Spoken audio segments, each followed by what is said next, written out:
Okay, welcome everyone to this amazing session, Introduction to the New EU Organic Regulation course. We welcome you to this course, which is going to last for the next 4 weeks. We are glad that you are here, and with me on this wonderful session is Brian. I'm sure a lot of you from Uganda will know him quite well. And we're going to take turn to, this is just the introductory class, and share with you what we are expecting, and also you share with us what your expectation will look like, and get to know each other better, and then we can have a good course. My name is Olaomi Benedict. I'm seated in Ghana. I'm a Nigerian by origin, but I've been in Ghana for almost 12 years now, working in Ghana in the organic sector. And so I've been in the organic sector for over 15 years as a farmer myself, as a facilitator, as a trainer, and also as a certification person. So I'm glad to be here to brainstorm on this new EU regulation and to dive into it bigger. Thank you and welcome. Over to you, Brad. Yeah, thanks, Olaomi. I hope all of you can hear me well. My name is Brian, as you can see on the screen. Yeah, been in this organic sector for a little while. Of course, doing many things. At one point, as an ICS manager, working for an export company. So doing everything ICS managers do. I've been a researcher for organic agriculture. I've been a writer, designing training materials. And recently, in view of this new EU regulation, I've also been involved in supporting a few producers and in different countries. I've also been co-leading this training with Olaomi and a colleague from FIBO, the Research Institute of Organic Agriculture, that I've been working with for more than a decade. And again, raising awareness of these new requirements and especially what needs to be done, of course, to comply. I'm a Ugandan. For the Ugandans, you can tell from my name, but I'm based in Nairobi in Kenya. That's where I'm currently stationed. So it's a pleasure to have all of you and really looking forward to a discussion. I mean, this is not like the typical training style programs that you've been with. We know that and appreciate that you have so many experiences to share. So how I hope and pray that you'll be open to share those experiences so we can learn together. We share what we know, but we also want to hear either you understand what we're sharing or your experiences of trying some of these, suggestions that we may put forward. So really looking forward to engaging with you and to learning from you. So excited about this. Great. So and of course I'll be doing, maybe I can continue. I'll be doing a lot of the talking, but I'll have Olaomi to help me. But majorly she's doing all the backdoor, all the technology stuff relating to this program, anything to do with the learning platform, with submission of the assignment, or access to the learning platform, all that backdoor arrangements. Olaomi will be helping us. But please, we are working together. Reach out to us anytime if you need any support from us. Great. So to get us started, obviously this is facilitated by a colleague, and my colleague Olaomi will give us some introduction pieces in terms of how colleague approaches or would love to approach trainings like this one, and expectations, of course, from colleague side. Olaomi? Thank you, Brian. So in the next few minutes, we'll be talking more closely about college. I'm sure a lot of us have had one training or the other from college in time past, but currently some changes has happened in college, which has changed the way the structure of the training formation is being put to place. So currently, Brian, can you go to the next slide, please? Sorry.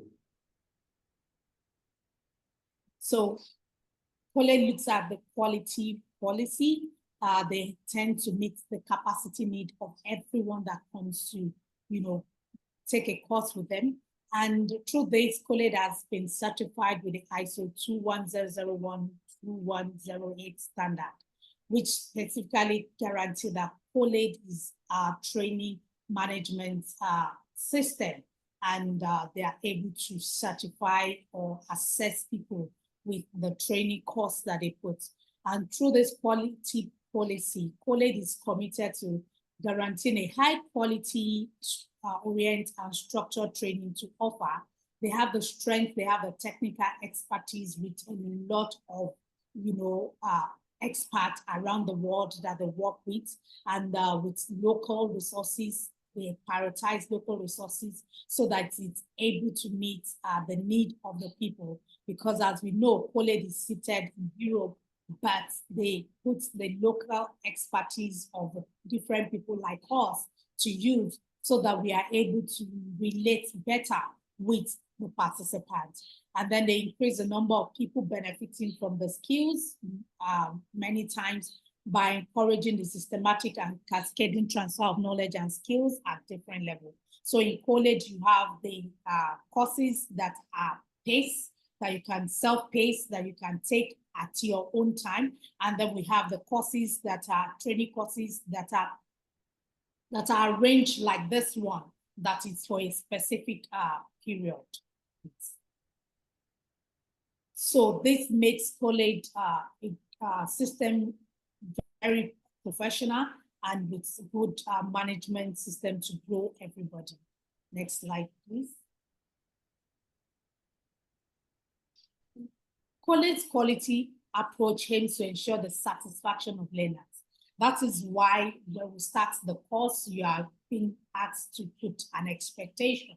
What are your expectations? What are the things that you want to get out of this course? So at the beginning, you find your expectation and your needs, you fill the form so that the trainers are able to tailor the course to meet your expectation. Because the desire of College is that everyone that partake in a particular course, the expectations are met to a large extent. And during the session, you speak with the trainer, and if there's any challenge the trainers cannot, handle, they take it over to the College staffs for them to be able to help solve the problem. And then at the end of the session, then you evaluate your satisfaction. This is a form that you feel that, it is anonymous, no name on it.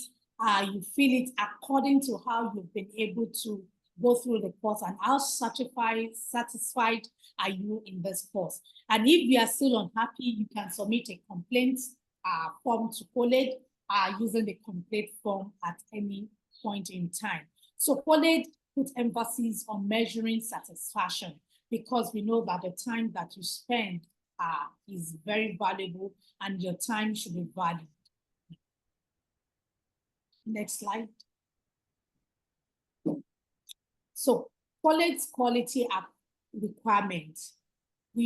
College will always look out for quality experts, animation of quality and technical content. The information that will be shared must be of the high quality of the current status of that course. So over time, even if you're taking the course before, like this adapts to your new EU regulation, adapt your ICS to the new EU regulation.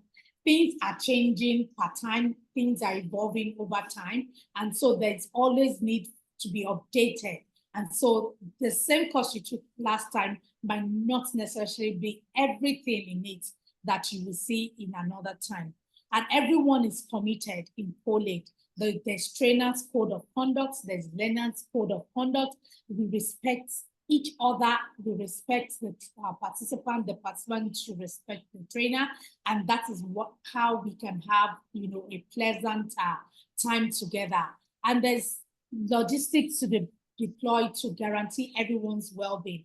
That is why if you look at the e-learning platform, The introductory session talks to you about the training tools, the zone, the palette, all the tools that will be used. Try to give you a video cap of it, how to use it, so that you can have a pleasant experience while using the platform. Next slide. Yeah.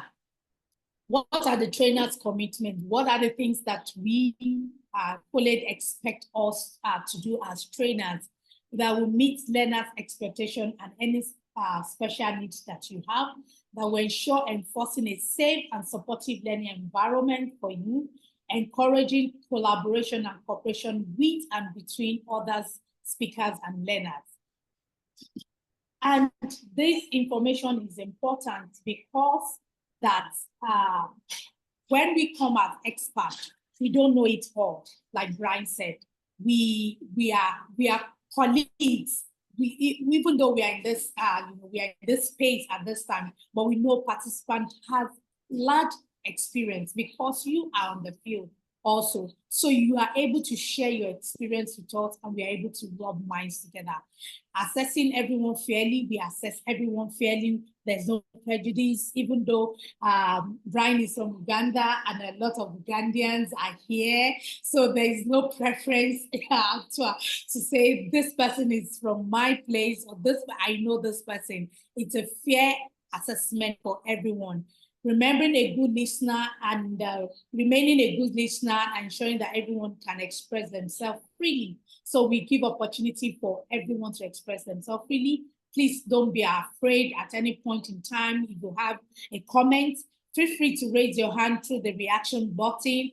Press the reaction button, raise your hand, and you'll be called upon. If you are not clear about any sentence or any particular slide, feel free at any point in time to notify us. Even after the session, if you go through the slide over or the presentation or your assignment, you have any question, feel free on the WhatsApp chat to chat. If you don't want to, if you feel you want to private, send an email, or you can send private chat to us. We will always be there throughout this period and even after this period to work with you and ensure that everybody is able to transit very well.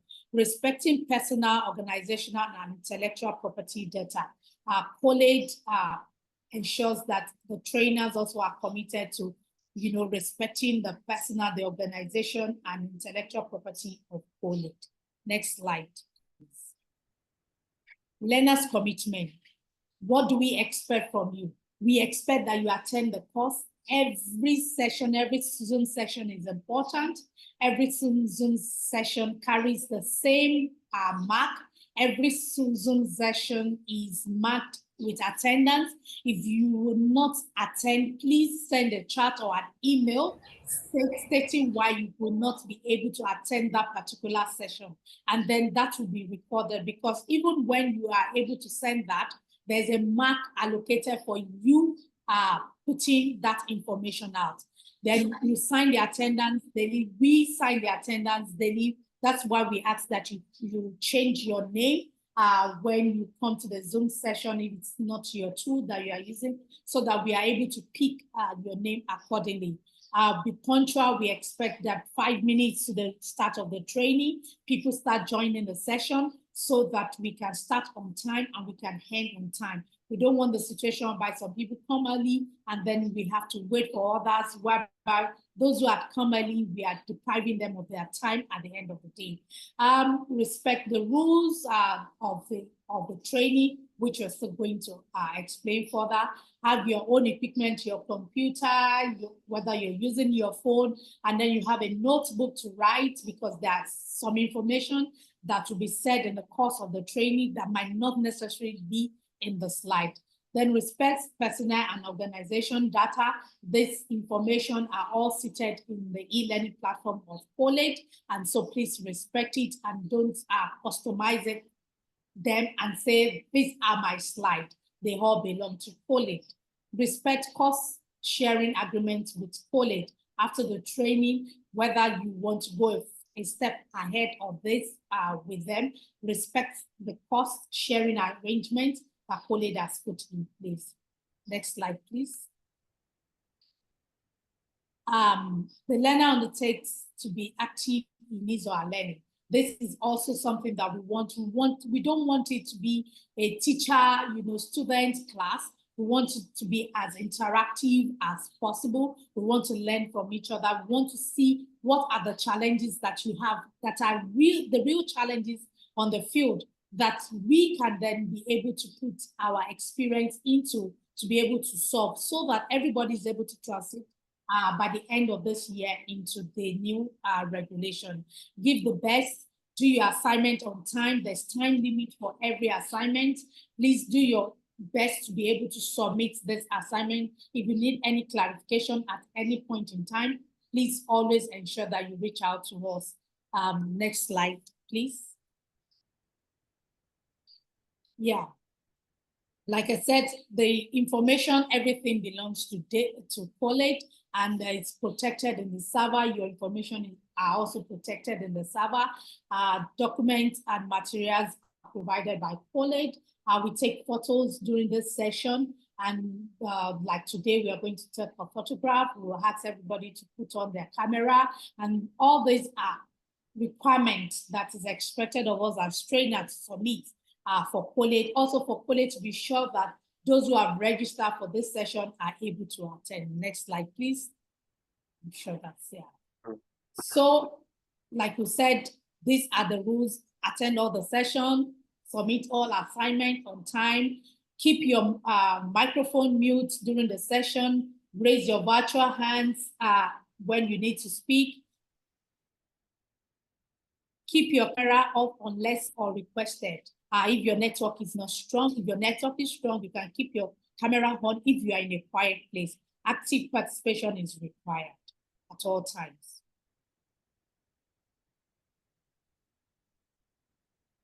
Thank you. Over to you. Okay.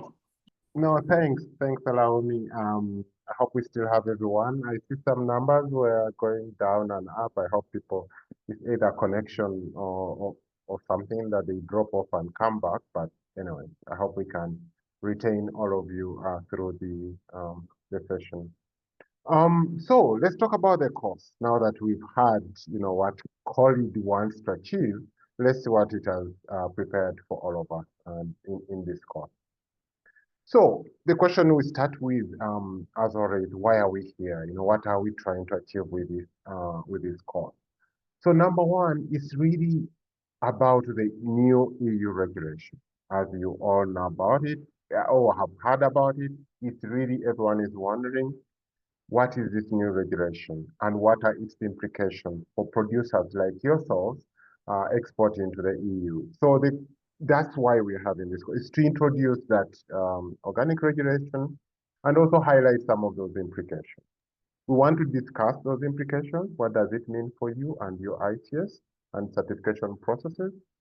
But we also want to foster some cross-learning. I mean, you're from different companies in the same country, but also across countries. We want to see that there is, how you can learn because it's affecting everyone. And some companies, some operations have tried to, manage through this. You're at different levels. So by creating a platform like this, you can actually share experiences. Somebody asks a question, and then the other one learns from that question. So that's another, key benefit that we've seen coming from training like this one. But also want to use this opportunity to share the information we know, the information we have about this standard and how different operators are navigating that. As I mentioned in the introduction, I've been supporting some cooperatives, some companies, navigating this. So I can share some of those experiences, but also some documentation that we may have or Collate has access to will be uploaded to the platform. You can, download, read it, and benefit from that. So really, the broader question we are trying to address here is how can we make people aware of what this new regulation requires them, and then they can decide how to prepare themselves towards being compliant. Because, yeah, it's here for us, and the only way you can remain exporting to the EU is by ensuring that you're compliant. So that's really the big goal we want to achieve through this, and we hope by the end of this training, you will have benefited from all these from all these objectives that I've just gone through. Olaomi hinted on the fact that yes, for you to qualify and get a certificate from this training, you need to attend most of the sessions, preferably all. And how do we know that you've attended? We are tracking participation in Zoom sessions. But we are saying in the worst case scenario, and of course, if you've notified us in advance that you're not attending, at least you've achieved 70%. So what we are saying that even where you've given us prior notice that you're not able to attend, we shall still look at least 70% attendance.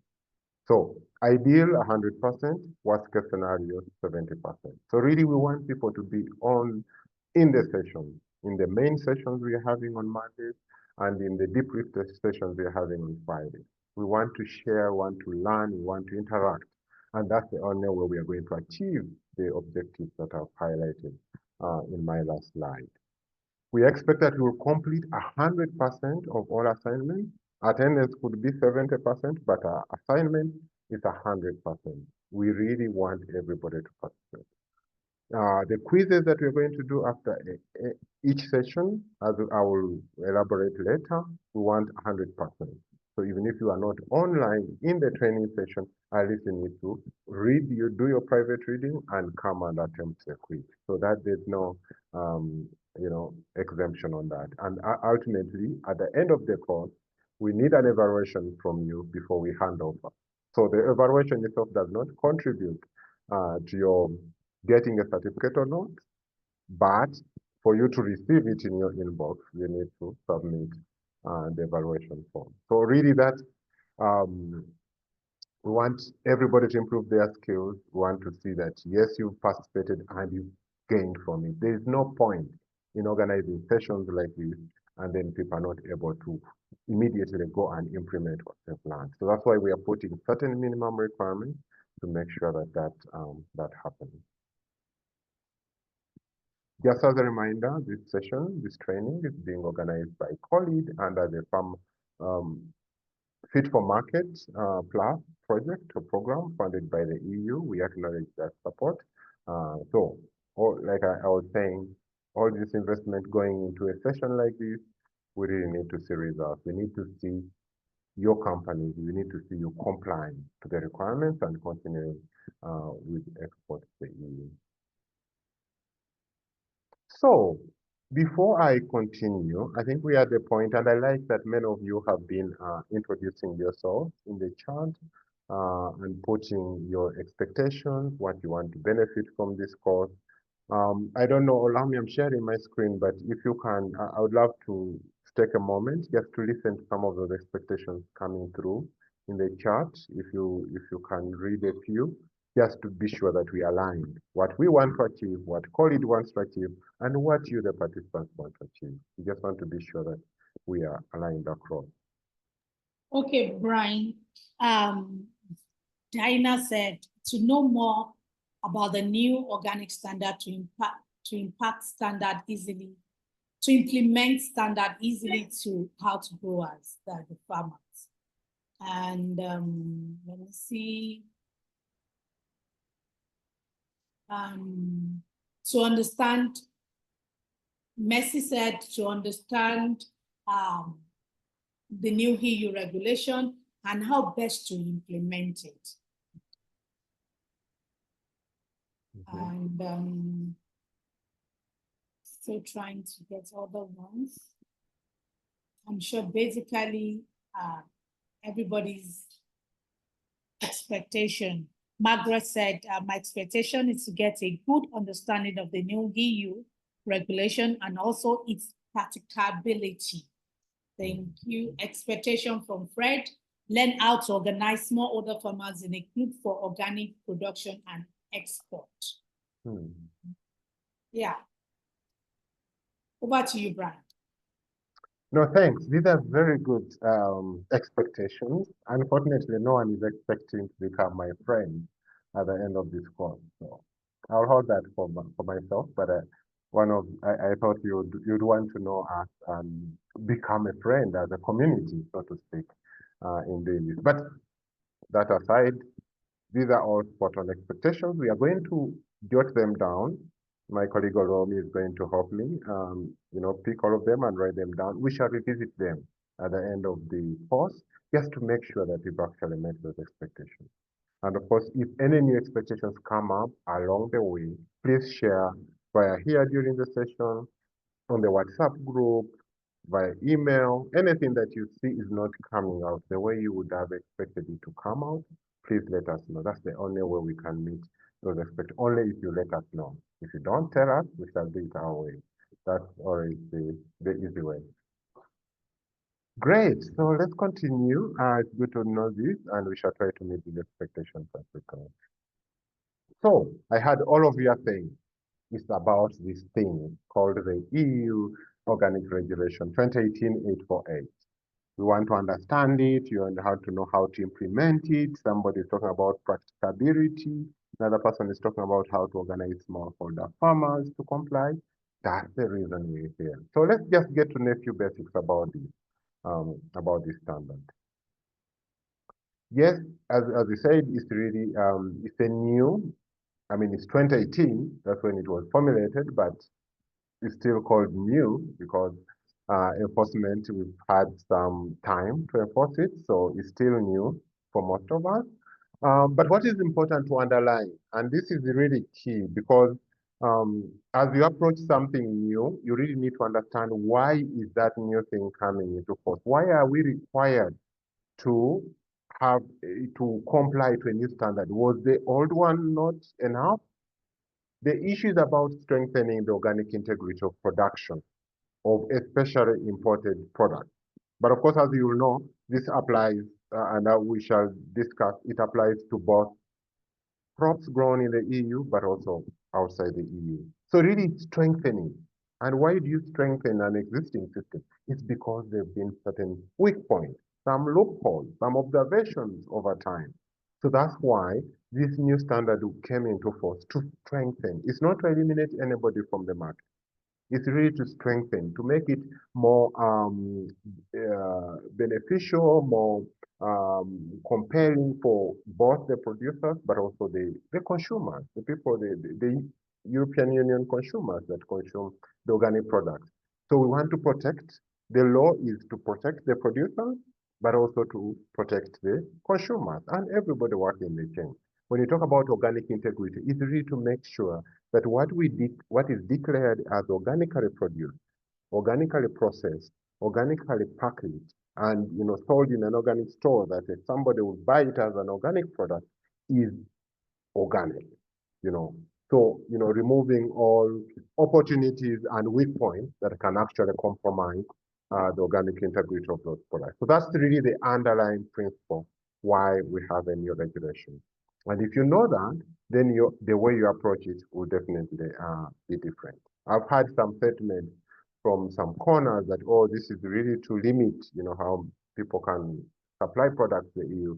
Really, that's not the whole issue. The whole issue is how can we make the organic supply chain more how can we make it or improve its integrity so that it delivers what it says it does. That's the whole purpose. Obviously, there are certain requirements.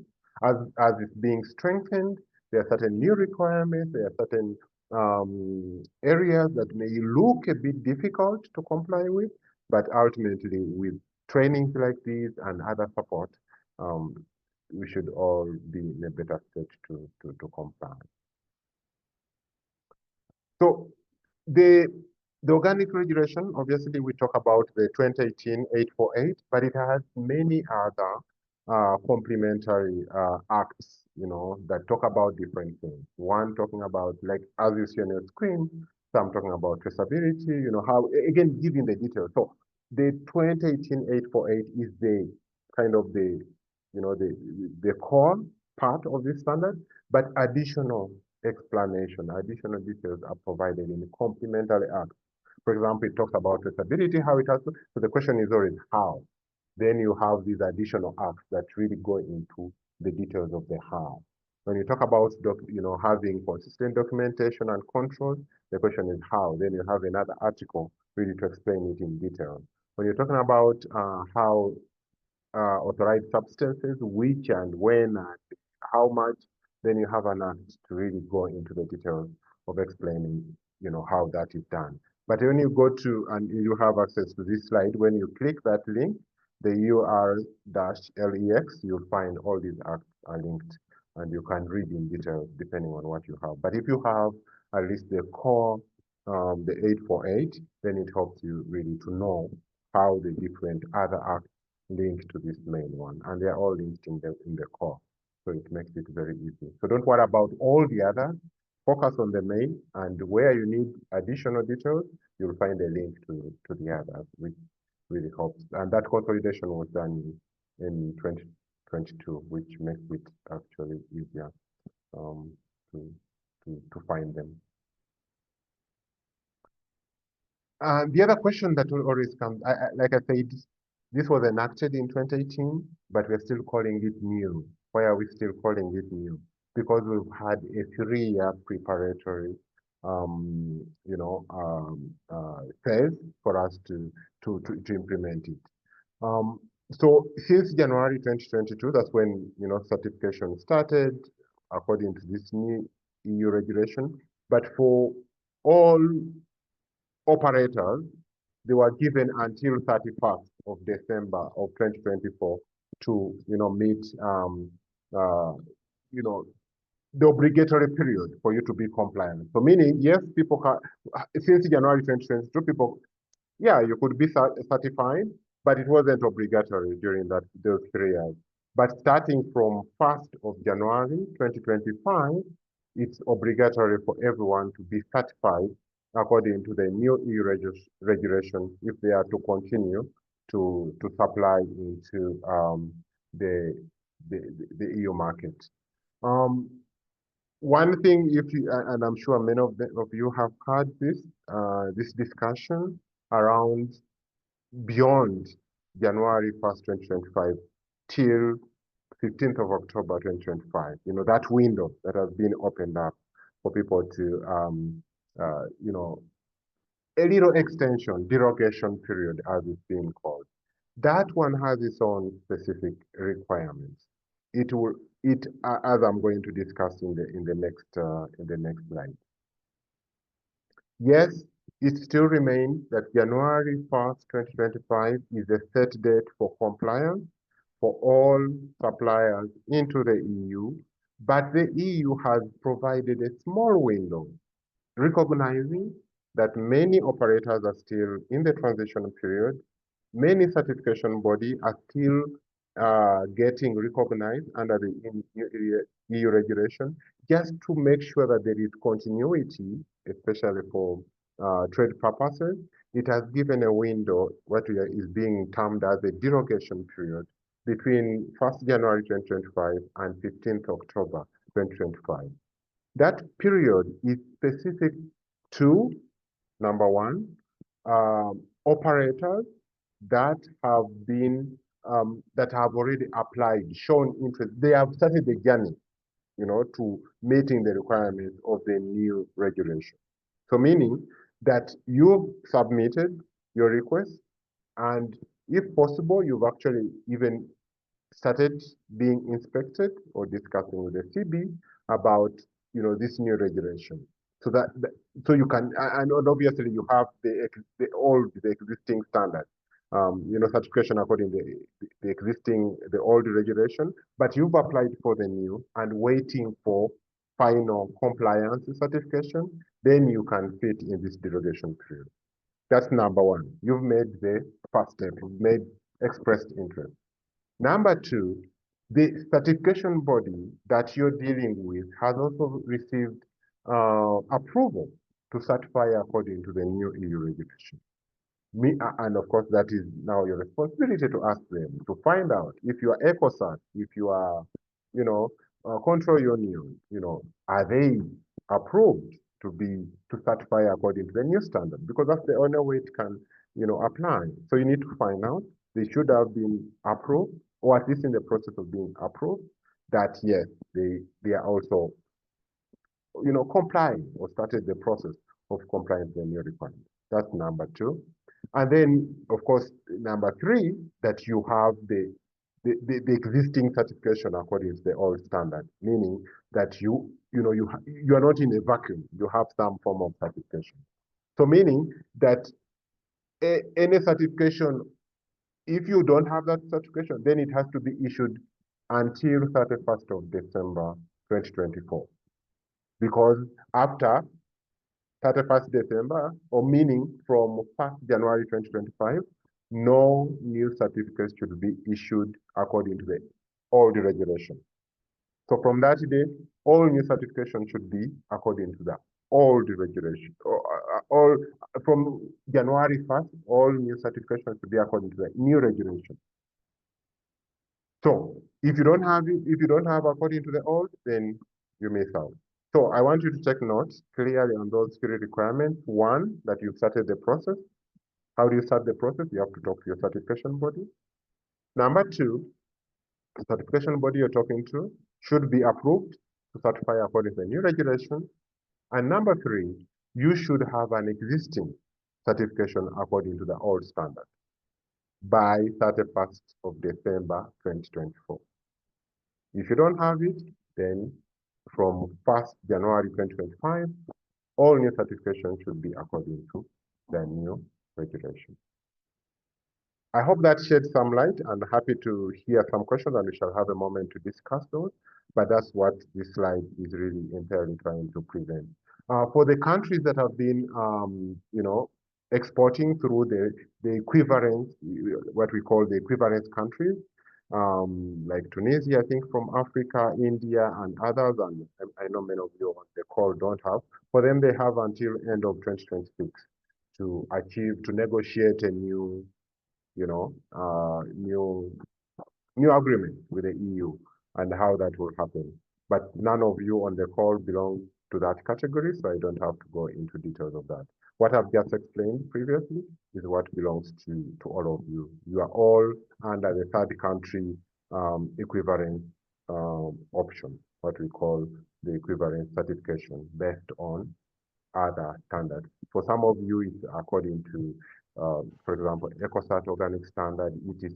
All that is, we call it the third country, the equivalent certification. So all those need to comply to those three requirements that I've mentioned.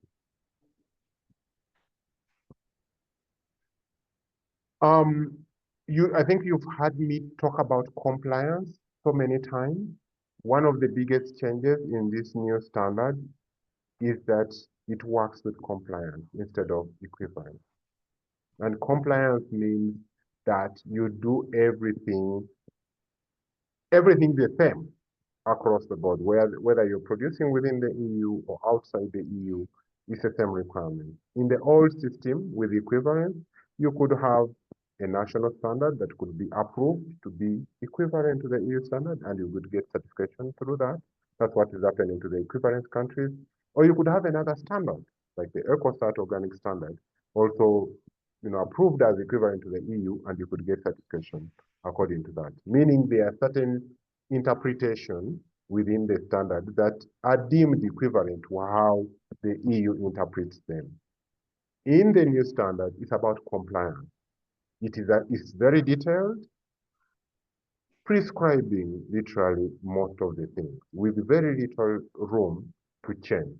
So things have been defined, and all of us have, whether you're in the EU or outside the EU, you have to demonstrate that you're actually compliant to those requirements, not equivalent or negotiating your way around those requirements. And we shall see many of these as we go. This new standard, again, among other new changes, it has brought a new concept or a new approach to group certification. For most of you who are, and I've seen a few, you work with companies that deal with outgrowers, which has been in the old standard categorized as group certification. So meaning you, the company, and the group of farmers coming together, having a joint ICS, you could be certified as under group certification scheme. The new regulation defines a group of operators rather differently, not how it has been defined before. And we are going to see how that definition comes in and who can be a member of that group, who can be certified as part of that group. Those are all defined differently when it comes to this new standard. So the concept of group certification is rather different according to the new EU regulation, not as we've been doing in the old. To be very specific, and here I'm quoting as an example, that group certification is for farmers. So if you've been a company working with farmers in the old standard and certified together with the farmers as a group, in the new standard, a group is only for farmers. So meaning the company can no longer be certified as part of the group of operators. So some description bureau, as you see on the chart, composed of only farmers, members, who are, and in brackets I'm putting small intentionally because there are certain land size requirements for a farmer to be part of a group of operators, which is also indicated. We are saying only small in the context that they have to have less or 5 hectares. Put differently, they have to have 5 hectares or less. So anybody with more than 5 hectares is not a small farmer, according to the new regulation. But if their land is more than 5 hectares, there is another window that they can use to be certified as part of a group of operators. And that is the organic turnover, which is currently prescribed as 25,000 euros or equivalent in local currency. If you're from Ghana, then they will have to try, change this into the local Ghana currency. So if somebody is bigger than 5 hectares, but sells annually, makes organic sales that are less than the equivalent of 25,000 euros, that will still be regarded as a small farmer. Another requirement for a group of operators is that it should have a legal personality, meaning they have to be formally registered. And the formal registration depends on the context. So if you're in one country, that formal registration could be a cooperative. In another country, it could be a CBO. In another country, it could be a farmers association. So it really has locally relevant. That legal personality will apply based on the local legal requirements. But the requirement is they have to be a legal entity, meaning legal entity means they can actually, legal personality, they can engage into contractual arrangements, they can, take on own assets, they can take on liabilities and things like that. So really, legally, they are an entity that can actually be regarded as so. So that we can discuss also as we go. Then the other requirement is that however much your small farm, there's also a limitation on the number of farmers that can be part of a group of operators. And currently this one is set at 2,000. So any group of operators can only have 2,000 or less. I know I've been seeing in the chat, for those of you who tried to introduce yourselves earlier, most of you are coming from, value chains like, fruits, vegetables, and all that. Maybe in that case, you don't have many members. But when it comes to some value chains like coffee, I've been dealing with lately with some cooperatives in Ethiopia, and you find many members in a group, more, 2,000 is rather small. You find in a group of 5,000. So in that case, they definitely need to size down and bring it to 2,000 or less. So that's the other requirement that groups of operators can have. And we're going to discuss. This is really just to give you top level, and we're going to discuss really what these requirements actually mean for your operation. And I'm now highlighting some of the changes. So in this new regulation as well, the ICS rules are rather very detailed. Please confirm you can still hear me. There is some noise in my background. And if not, I can allow me. Can you hear any noise in my background? No. Okay, great, great. I thought it was coming through. If not, let's continue. Um, yes, another new thing about this new regulation is that it has detailed ICS requirements. As I mentioned earlier, it's about compliance. So if you want people to comply, then you have to go deep into prescribing most of the things. So it's rather prescriptive in terms of how which procedures need to be documented in the ICS, what records need to be kept in the ICS, who an ICS manager is or should be, who ICS inspectors are or should be, what the process of internal inspection should be, how you manage non-compliances, how traceability and product records are kept, when and how training is done. So all that is rather detailed in this new regulation. So that again speaks to the earlier mention. It's about compliance. So, things are a little bit more prescriptive, but we shall discuss all of them. They shouldn't scare you. They're not very different from how you've been managing your ICSs. I saw many of you are ICS managers. They are not very different, but rather more prescriptive. And again, the goal, as you see me highlighting on the slide, is to strengthen, to make sure that our ICSs actually are strong enough uh, to uh, to to help us keep the organic integrity. Sorry, actually, I see our time is going fast. I need to move a little faster. And we are going to discuss all these. There's also another prescription on external control when an external certification body comes, how many members it has to inspect. There's a requirement, a minimum of 5%. So, or if 5% does not, if you're a very small group, if 5% is less than 10, then the minimum becomes 10. So it's either 10 or 5%, depending on the size of the group. There is sampling that has to be done on an annual basis. Again, that is also defined or prescribed at 2% of the members. So meaning if you have if you have 2,000 farmers, which is the maximum, then at least 20, samples have to be taken. No, 40. That would be 2%. Samples have to be taken from 40 farmers to be able to run this test.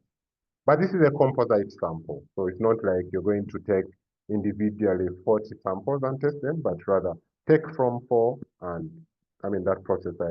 I'm sure most of you know how to take a composite. So you get from 40, mix it up, and get one sample. That's what we call a composite sample from 40 members of a 2,000 group. If we take that as an example. Of course, stricter control to make sure that you're compliant. It's no longer about equivalence.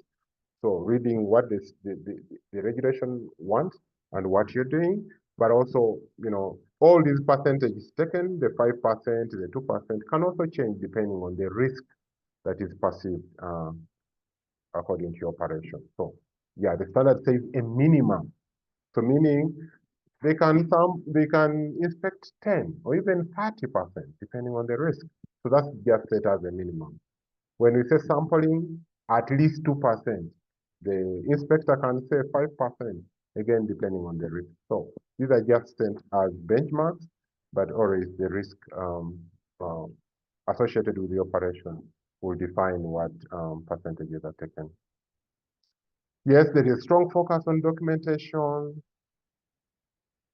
having no residue policies, really, and also the EU will define actually some products as high risk. So if you are an operator that dealing with those products that are deemed high risk, then obviously there will be stringent requirements. But that definition is yet to be official, which products are deemed high risk and those that are not, that will come as we go.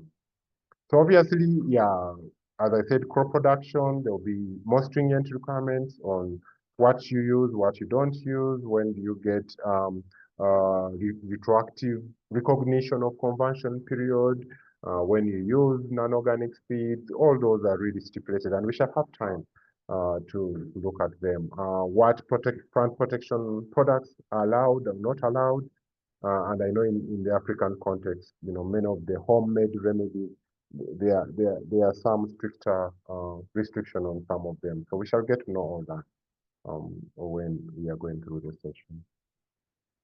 And of course, traceability and processing, they are all requirements associated with that as well. So knowing all those and all those components of this training, we've intentionally divided this training into three main parts. Obviously, we have I talked about the requirements of the group of operators. That will be we are calling them modules. That will be our first module, which we are going to start next week. We shall have the official, or what we call the main training session on Monday, and then a debrief on Friday. For that one, we actually encourage more than just ICS managers. In fact, if you can encourage your senior management to join that one session, because most of the core requirements are in that, definition of a group of operators, what are the implications for smallholder farmers, and things like that. If you can encourage many of your managers, senior managers, your MDs and others to join, that will be helpful, because we are going to really unpack most of the, core requirements of these. Then the module 2 is about organic production rules. That's mainly for ICS managers, maybe your directors not to be on that course. And then the third one is also about the ICS, which are really core for ICS managers. But for the first one, we really hope that you can invite your MDs and others to really be part of this and understand, read for themselves, and also be able to ask questions as necessary. And that's the calendar. So every week we shall be handling one module, main session on Monday. We have a debrief where you can ask questions on Friday for the next 3 weeks. I mean, just to give you a snapshot of so the first session will talk about all the requirements of group of operators, as I've already highlighted. And I mentioned that that's really where the gist of this new regulation is, because most of the operations are being affected by these new requirements. Then the second one, we shall talk about production rules, separation of production units, planting material, etc., processing, handling, we shall handle all that. And then the third one, we shall talk about ICS, record, procedures, qualification for ICS managers and inspectors, all that we shall handle in the third module. Yes, so that's what we have. And sorry, I know we are closing in on time, but maybe before we go into questions, which we can handle at the later stage of the session, we wanted to for each of these sessions, we are going to have an assignment for you at the end of the session. Again, to keep you reflecting on your system, on your operation, what needs to be done.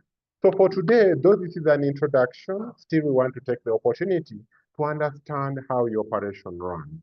So we have what we are calling a pre-training survey that is going to be, allow me will tell you how to access it or where you'll find it, where we are basically asking questions about your operation, about your business, about the number of producers. This is all to help us to customize. You remember when Olaomi talked about, meeting your expectations and being adaptive? This is exactly what we want to do. So please respond to this. We expect that by Friday, which is this Friday, 18th October, you can share with us this so that it helps us to prepare for the next training that will be starting on Monday. So I'll give a few minutes to Olaomi if you have any questions for her about the training platform that we're going to use. Like I said, we shall be meeting Mondays and Fridays. Monday we are meeting at 7 a.m. GMT.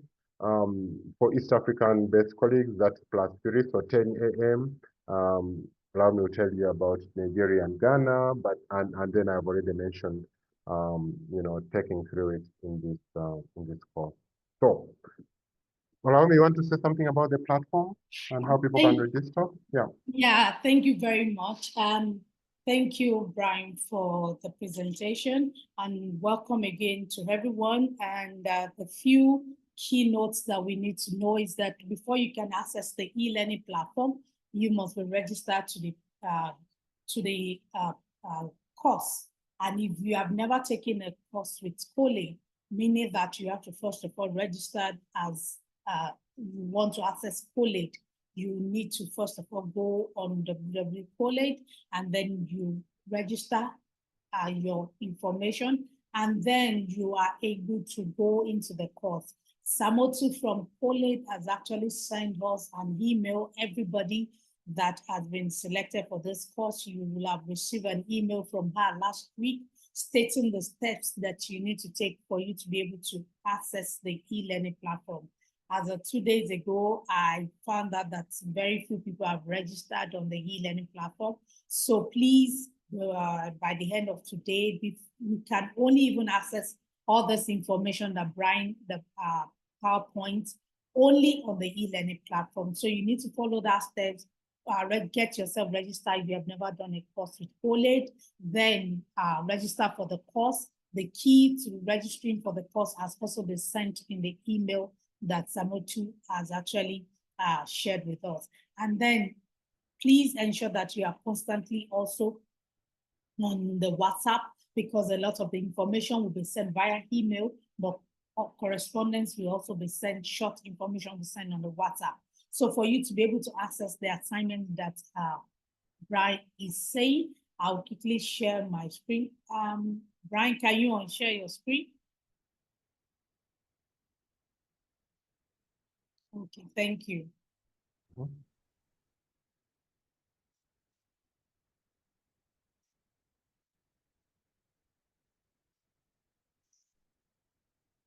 Okay, can you see my screen? So this is the e-learning platform, and then once you get to this page, you will see the course, Adapt Your ICS to the new EU regulation, October 2024. And then you see the welcome page, and specifically you see as a participant, you can only see the college presentation and the introduction presentation. Every other slide that you are seeing on my page will not be visible to you, because I'm a facilitator. That's why I can see everything at once. So we click on the introduction slide, and then it opens. And once it opens, then you'll be able to see the course program. You'll be able to download the course program, the overview of the course program. You'll also be able to read more about us, the facilitator. And then the next assignment that you're supposed to do is to go into the entry-level questionnaire, where you're going to fill in your expectation and other information that you are expected to fill there. Once you click on it, it takes you to the page, and then fill the form there.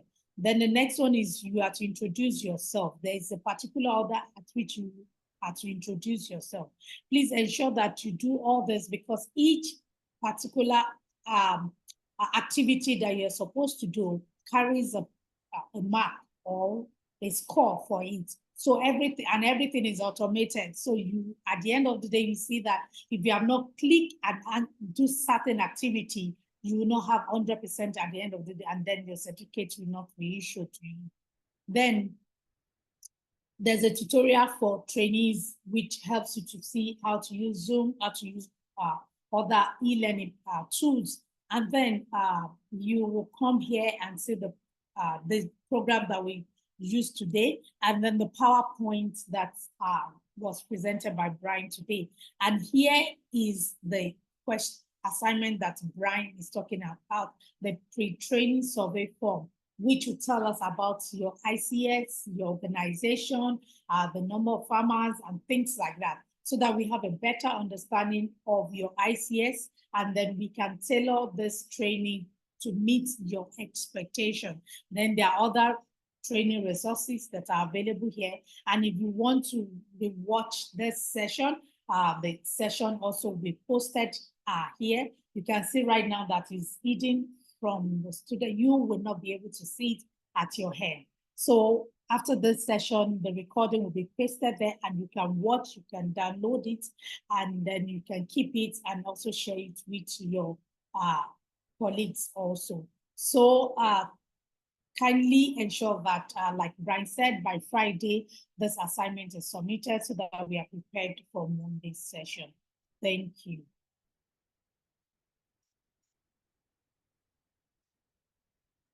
So any last word, Brian?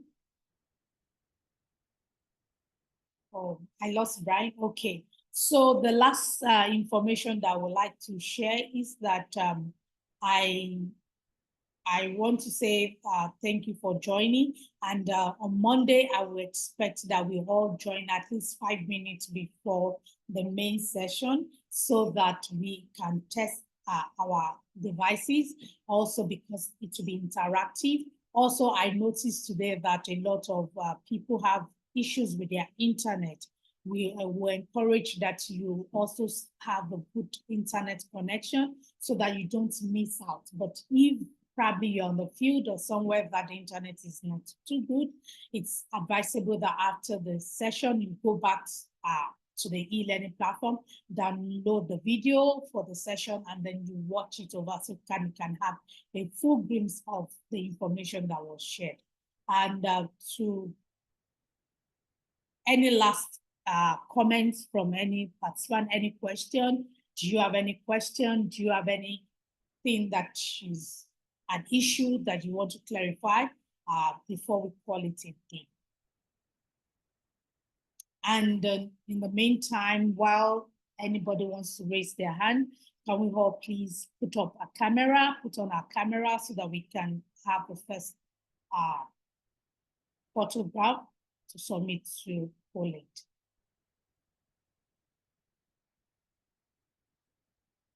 And like I said, please ensure that you are on all Zoom session. And if by any chance you cannot attend the session, please write ahead of time. You can send a WhatsApp, you can send an email to notify us that you will not be, because even when you notify us, there's a mark for notifying. But when you are absent, it is automatically not present and its cost is 0. So can we all put up a camera? Can we put on our camera so that we can take the snapshots? Thank you.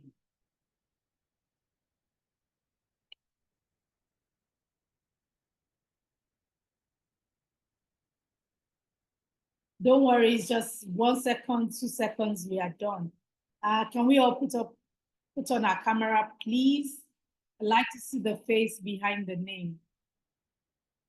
Thank you, thank you. Winnie, we're waiting for you, don't keep us. John Kennedy, Tindu is Olivia, we're waiting for you.